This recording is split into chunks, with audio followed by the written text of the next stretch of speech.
সুলাইমান আলাইহিস সালাম কেন পৃথিবীর সকল পঙ্খিরাজ ঘোড়ার ডানা কেটে দিয়েছিলেন? পবিত্র কোরআনে পঙ্খিরাজ ঘোড়া নিয়ে কি বলা হয়েছে? কিভাবে পঙ্খিরাজ ঘোড়ার ফাঁদে পড়ে আল্লাহর নবী হযরত সুলাইমান আলাইহিস সালামের আসরের নামাজ কাজা হয়ে গিয়েছিল? পবিত্র কোরআন এই সম্পর্কে কি বলছে? প্রিয় দর্শক, হযরত সুলাইমান আলাইহিস সালামের পঙ্খিরাজ ঘোড়া ও এর পরিণতি নিয়ে বিস্তারিত আলোচনা করব আজকের এই ভিডিওতে। ইতিহাস থেকে জানা যায়, সোনালী পালক আর রূপার মতো গায়ের রং নিয়ে হযরত সুলাইমান আলাইহিস সালামের বাহিনীর অন্যতম শান ছিল উড়ন্ত ঘোড়া। রিওয়ায়াত অনুসারে সাবার রানী বিলকিস হযরত সুলাইমান আলাইহিস সালামের উড়ন্ত সিংহাসন দেখে খুব মুগ্ধ হয়েছিলেন। একবার রানী বিলকিস হযরত সুলাইমান আলাইহিস সালামকে ডেকে বললেন, নিঃসন্দেহে মহান আল্লাহ তাআলা আপনাকে পৃথিবীর বুকে সম্মানিত করেছেন এবং সীমাহীন শান শৌকত দান করেছেন। রানী বিলকিস খুবই কোমল স্বরে হযরত সুলাইমান আলাইহিস সালামের কাছে একটি ইচ্ছে পোষণ করলেন। তিনি বললেন, যদি আপনার প্রভুর নিষেধাজ্ঞা না থাকে তাহলে কি আপনার এই উড়ন্ত সিংহাসনে বসে আমাকে কিছু সময় ভ্রমণের সুযোগ দিবেন? তাহলে আমিও মুগ্ধ নয়নে পুরো পৃথিবী দেখতে পেতাম। রানী বিলকিস আরো বললেন, হে আল্লাহর নবী, আপনি প্রতিদিন এই উড়ন্ত সিংহাসনে বসে বাতাসে উড়ে ভ্রমণ করেন এবং পুরো পৃথিবী প্রদক্ষিণ করেন। আপনি একবার আমাকেও আপনার সাথে নিয়ে যান, যাতে আমি এই উড়ন্ত সিংহাসনে বসে সফর করতে পারি। হযরত সুলাইমান আলাইহিস সালাম রানীর ইচ্ছে পূরণের জন্য বাতাসকে নির্দেশ দেন, বাতাস যেন রানীর ইচ্ছে পূরণ করে। তাই বাতাস সিংহাসনটি উড়িয়ে নিয়ে তাদের সবাইকে নিয়ে একটি সুন্দর দ্বীপের মধ্যে নামিয়ে দেয়। রিওয়ায়াত অনুসারে হযরত সুলাইমান আলাইহিস সালামের উড়ন্ত সিংহাসন তাদের সবাইকে নিয়ে যেই স্থানে নামিয়ে দেয় সেটা 7 সমুদ্রের মধ্যবর্তী একটা দ্বীপ ছিল। সাবার রানী বিলকিস এখানকার সবুজ গাছপালা, নদী ও ঝর্ণা দেখে খুব খুশি হলেন। এখানে তিনি এক অদ্ভুত ধরনের ঘোড়া দেখতে পেলেন, যাদের ডানা ছিল।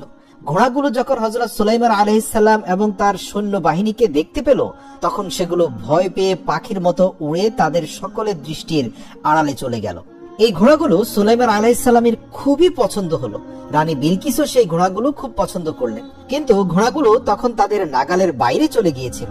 অতঃপর যখন হযরত সুলাইমান আলাইহিস সালাম সেখান থেকে তার প্রাসাদে ফিরে আসেন, তখন তিনি জিনদের নির্দেশ দেন যে সেই ঘোড়াগুলো যেখানেই থাক সেগুলোকে ধরে আনতে।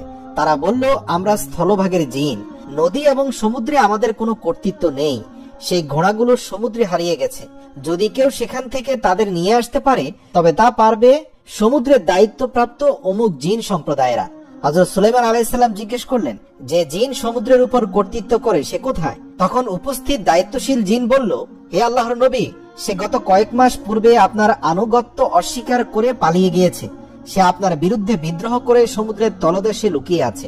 হযরত সুলাইমান আলাইহিস সালাম তাকে বন্দী করে আনার নির্দেশ দেন, যার ফলে হযরত সুলাইমান আলাইহিস সালামের গোলাম জিনেরা সমুদ্রের নিকটে গিয়ে চিৎকার করে বলতে লাগলো, হে সমুদ্রের জিন, তুই যে বাদশার ভয়ে লুকিয়ে আছিস সে বাদশা তো কবেই মারা গেছে, তাই এখন বের হ, কারণ এখন সব জিনেরা মুক্ত হয়ে গেছে। সমুদ্রের জিন তাদের আওয়াজ শুনে সে তার সঙ্গীদের নিয়ে হাসতে হাসতে সমুদ্র থেকে বেরিয়ে এলো।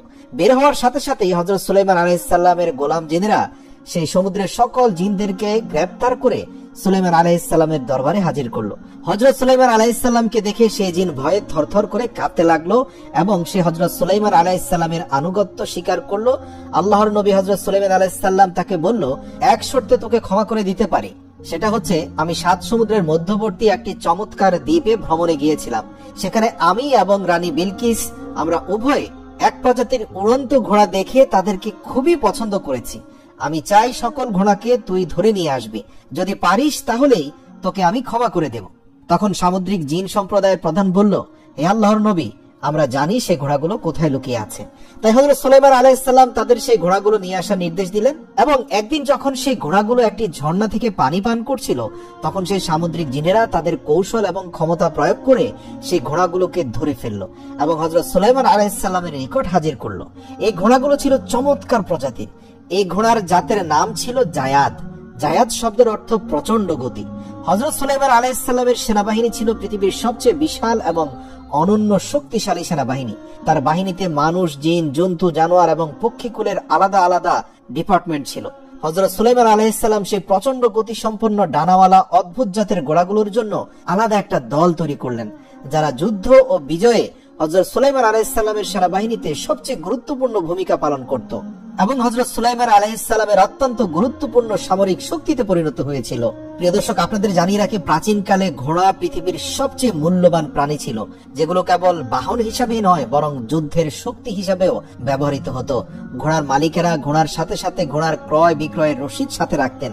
বর্তমান সময়ের গাড়ির ড্রাইভাররা যেমন গাড়ির ট্যাক্স টোকেন এবং ফিটনেসের সকল যাবতীয় তথ্য গাড়ির মধ্যে রেখে দেয়, তৎকালীন সময়ে ঘোড়ার বিক্রয় রসিদও রাখা বাধ্যতামূলক ছিল, যাতে ঘোড়াটির পূর্বের মালিক, বর্তমান মালিক, পিতামাতা, জন্ম তারিখ এবং ঘোড়ার বংশ সম্পর্কে বিস্তারিত বিবরণ লেখা থাকতো সেই রসিদে।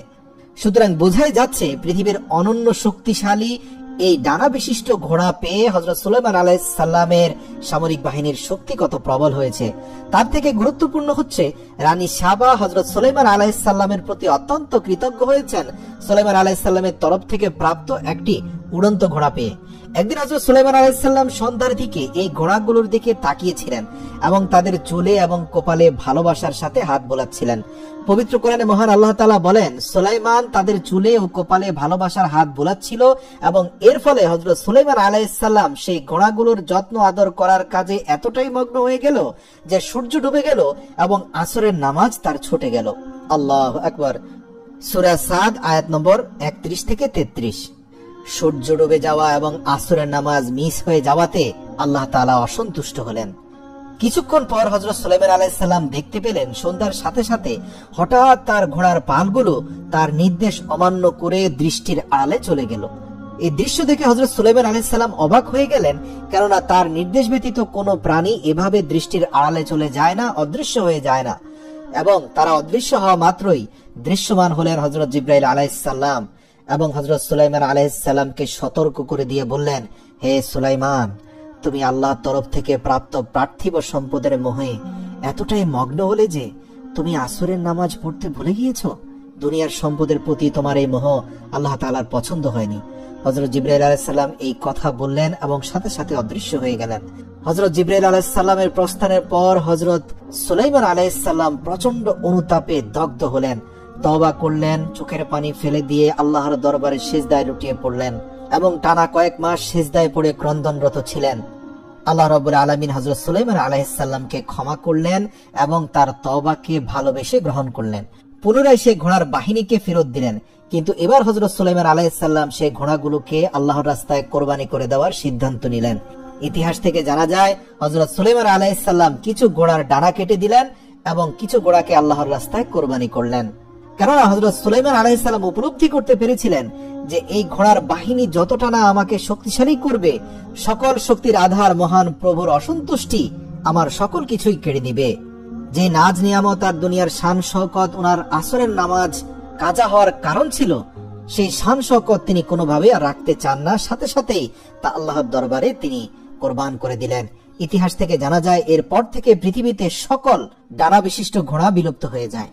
আল্লাহ রাব্বুল আলামিন হযরত সুলাইমান আলাইহিস সালামের এই কোরবানিকে অত্যন্ত ভালোবেসে কবুল করলেন। তার তওবা তো কবুল করলেনই, সাথে সাথে আল্লাহ তাআলা বাতাসকে নির্দেশ দিলেন, তুমি এখন থেকে আমার নবী সুলাইমানের অধীনস্থ থাকবে এবং সেই পঙ্খিরাজ ঘোড়া থেকে কয়েকশো গুণ বেশি গতিতে তাকে এক স্থান থেকে অন্য স্থানে ভ্রমণে সাহায্য করবে।